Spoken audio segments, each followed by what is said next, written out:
आज मम्मी जात होती तिच्या आईकडे, तर मम्मी बोलली थोड्याशा भाज्या असतील तर काढ म्हणून. भाज्या तर आता हळूहळू संपायला लागल्या, पण थोड्याफार भाज्या अजून पण झाडावर होत्या, म्हणून आम्ही गेलो भाजी काढायला. सर्वात आधी जे थोडेफार दोडके होते ते आम्ही काढायला गेलो. यातला एक दोडका थोडा जून झाला आहे, पण बाकीचे बऱ्यापैकी चांगले आहेत.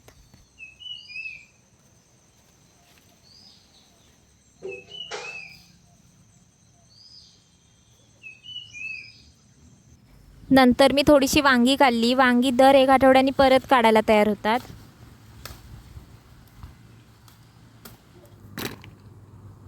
हे मी यावर्षी पावसातून लावलेले पपई आहे. त्यातल्या एका पपईला छोटा पपई तयार झाला आहे, म्हणून मी तो कापून बघितला. मला वाटलं तो पचपचित असेल, पण तो गोड निघाला खायला. इथे पाठीमागे मी भोपळा आणि वालई लावलेली. भोपळा संपला आहे, पण तिथे मी एक छोटा भोपळा बघितला आहे, तोच मी आता काढायला जाते. हा बघा, हा आहे तो भोपळा. हा थोडा कच्चा आहे, पण मी आता याला काढते, ना तर किडी खराब करून टाकतील.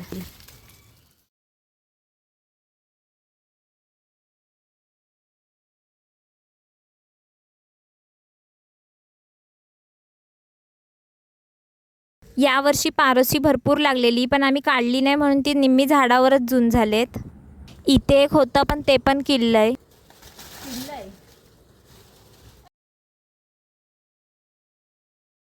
वालई यावर्षी चांगली झाली नव्हती, पण काहीच नसण्यापेक्षा थोडीशी भेटले. वालई पण थोडीशी जूनच झाले.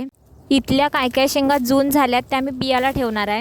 मी जास्त भाजीच्या बिया विकत आणत नाही, जास्त करून मी घरीच तयार करते.